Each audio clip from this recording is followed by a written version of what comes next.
Hello and welcome to the Philippines. Today we're looking at province life, and we're looking at it, some of it from the back of a motorbike and some of it by walking. This particular island doesn't have paved roads, so everything is trails, and you're sharing the trails with pedestrians.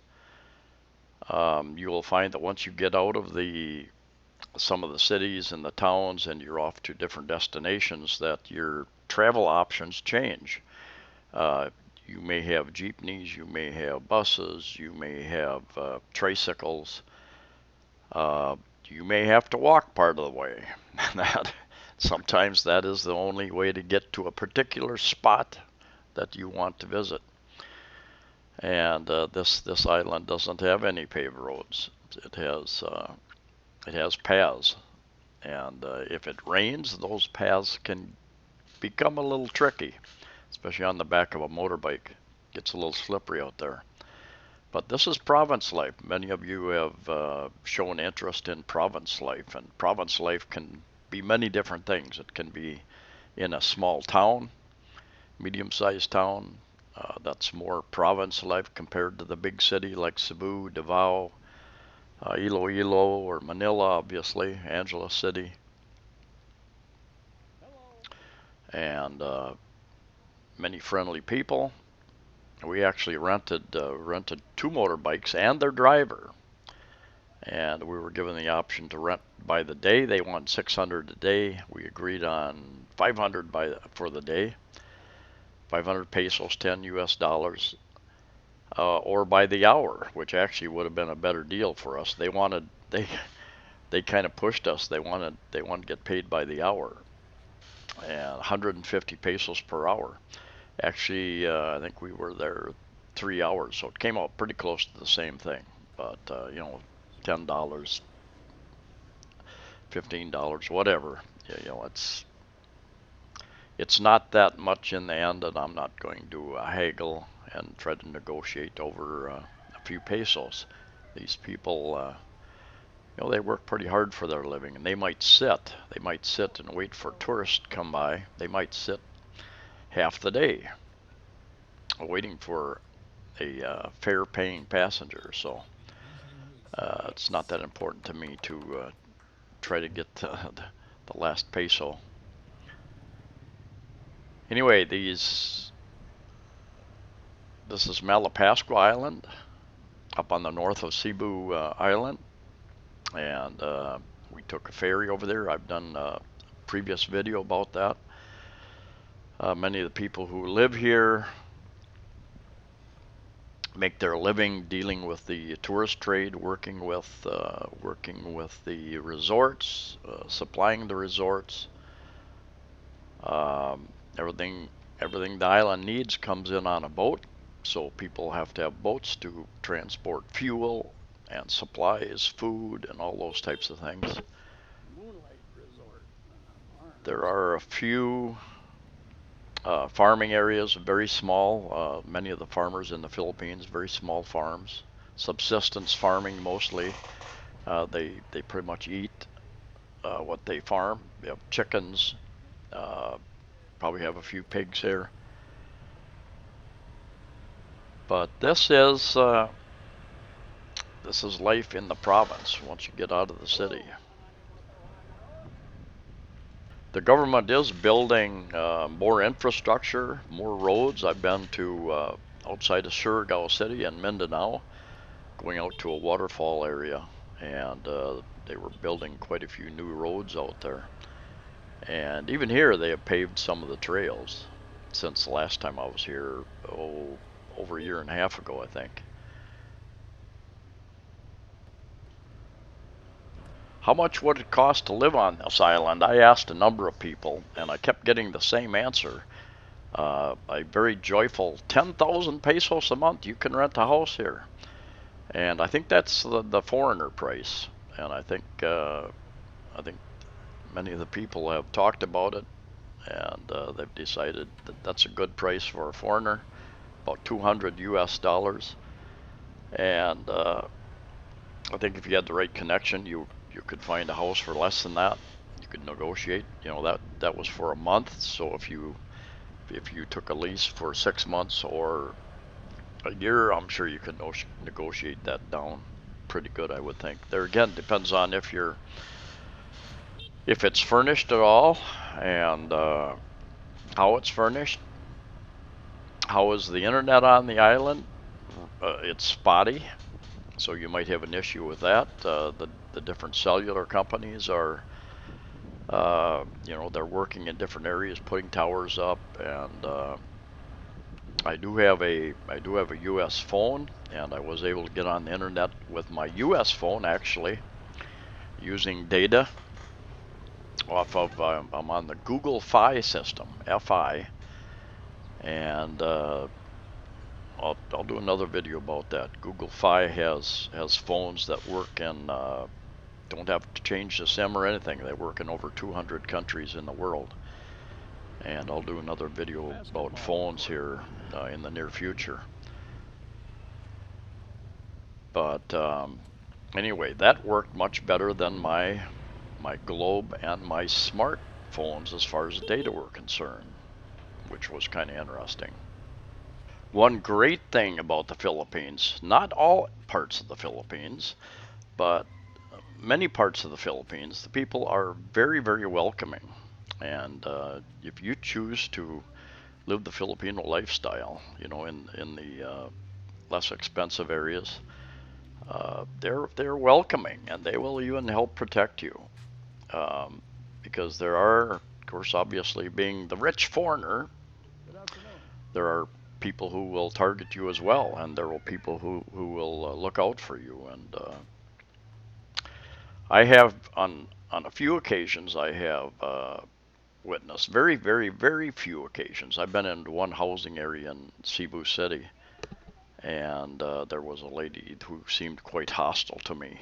On a very rare occasion, I will meet somebody and they will give me that what do you call it, evil eye, or the look that you can tell it's not it's they're not welcoming. They don't, for whatever reason, they've had a bad experience with another foreigner, or they just they don't like foreigners in their land, in their neighborhoods, whatever it is. It happens very, very rarely, but there are people who don't want foreigners coming in, and tourists and people changing their neighborhood, and you witness that back in your own countries, many places, many areas. People are comfortable. They're comfortable even as people came into the USA. They tended to live in groups in their own communities. In Chicago, many big cities, you've got the areas, the Italian areas, the German areas, the Irish areas, and people like living around people from their own culture. That way, they have shops that cater to their needs. They know the little stores that know the types of foods that they want, and so anyway, I don't want to get off on that tangent, but you will find that here occasionally also. But for the most part, people are quite welcoming, and so if you move to a province, depending upon the province, depending upon Famous actress lives up here. yeah, Right? famous actress What's lives her up name? there. Pilar. Pilar Palapa, I think, is the name. Palapo. In fact, I'll stick a clip in here. Miss Pilar Palapa. What's the chance you can just walk up steps to a movie actress house and have a chat with her? That's exactly what we did. This was about a year and a half ago. I was with her with a few people, and yeah, she was very welcoming.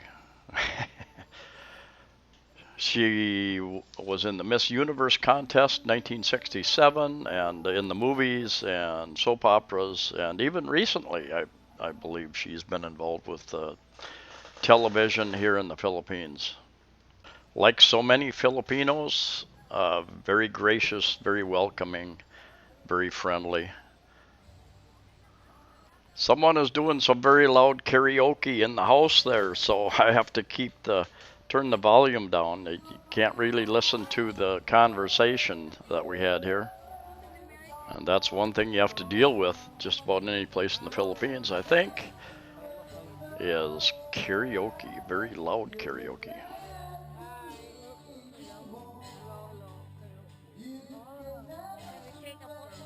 The Philippines is affected by about 20 typhoons each year on average.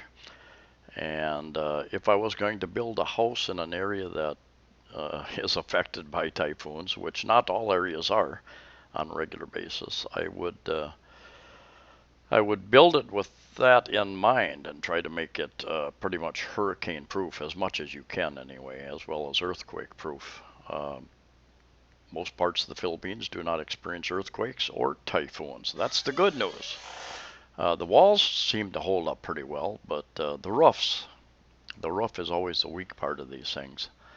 And I would take that into consideration. But whatever you, another nice thing about the Philippines is that many areas you have access to the sea, to the beaches, whereas in some countries it will be private property, and you might have to either be excluded or have to pay higher fees for those. And here we paid 25 pesos. This was private property, 25 pesos to come in and look at the damaged property. And have access to this area. 25 pesos, about 50 US cents. So anyway, you have access, and I've been different places, along different islands, and with Filipinos, and they ask, can we go through your property to get to the ocean? And not once has anybody denied us that access. But obviously you should ask, and it's the possibility that you won't be allowed as well. So there are some areas of some islands that are more subject to storm surge during a typhoon, for instance, or if there was an undersea earthquake someplace, created a tsunami. And I've seen signs along different roads that this area is subject to storm surge or tsunami.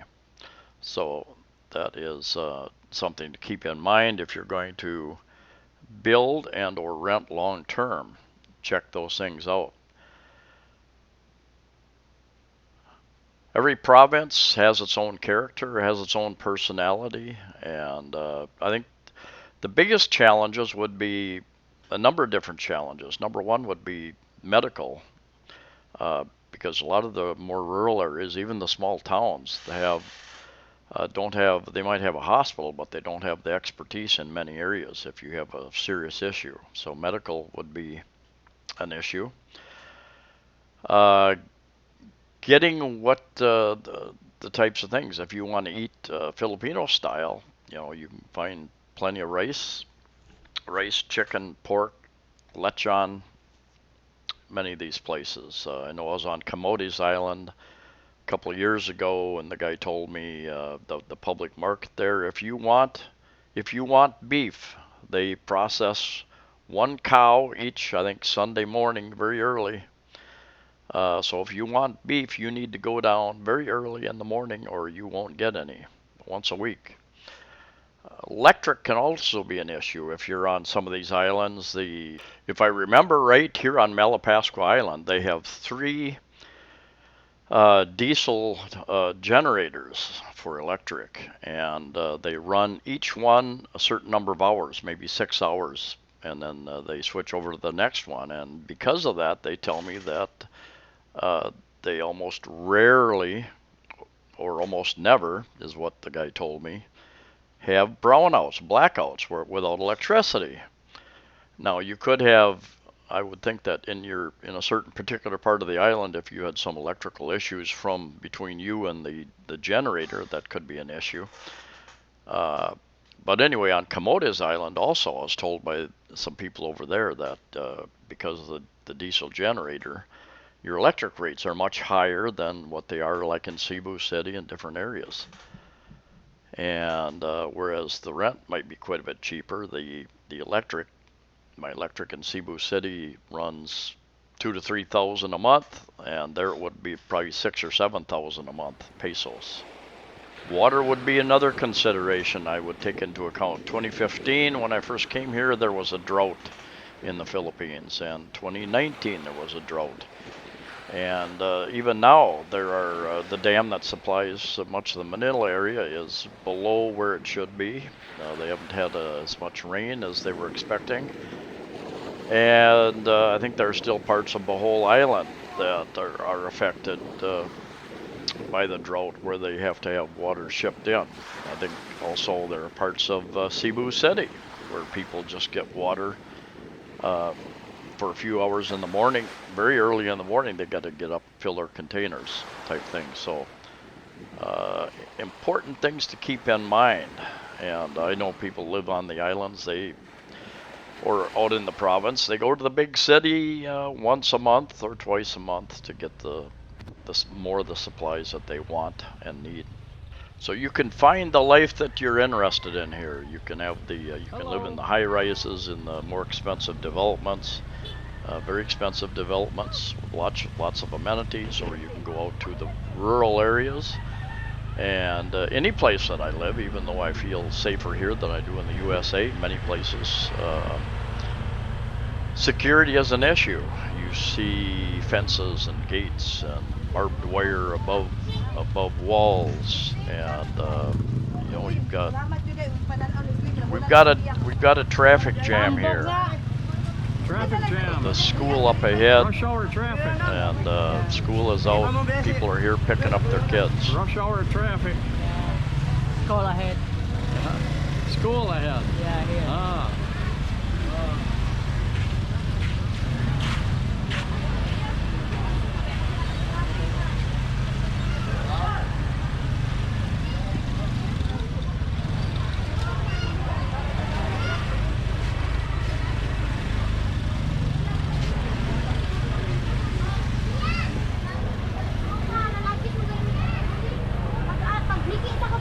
I think for the most part, these public schools are free. I think there's a cost for a uniform. Some schools require a uniform, maybe 500 pesos, something like that. And some of the, perhaps some of the supplies, pencils and paper, notebooks. Hello. Hello. You will find private schools available in many areas. Of course, the cost varies quite a bit. If you want to get involved in communities, you certainly can do that in with some of the charities, and you cannot be involved in politics. That's against the law, but you can get involved in social organizations. And if you're married to a Filipino, yeah, that also gives you some balikbayan privileges, where you can stay for a year before you have to make a trip out of the country. If you are ordering things online, if you're ordering, Amazon ships some things overseas, some things to the Philippines, and should say on the site, give you options about which countries they ship to or not. And you have a number of online stores here. Lazada is one of the bigger ones, and instead of getting things overnight, usually they take a week or two to get things that you order here. Because being islands, a lot of that stuff doesn't go by airplane. It goes by ferry, and it might take 3 different ferry rides to get to the island that you're at. My experience is that here's a public market there to the left. That this was later in the afternoon, so it was not very active at that time. Anyway, lots of options in the Philippines. Friendly people, many speak English, so it makes your life much easier if you speak English. And lots of, if you get bored one area, hop on a bus or take a taxi out of town, go visit another place. Every town, every area has a different personality. Some of them have different languages, regional languages as well. And I found friendly people all over the Philippines. It helps to smile and greet them first. You help lower those defenses. They don't know who you are. If you're a good person, bad person. So smile, be friendly, and that will go a long ways to you enjoying the Philippines, being accepted by Filipinos. Anyway, thank you for watching. Please like the video, share the video, and subscribe. Safe travels to you all wherever you're at, and I'll see you next time. Hello.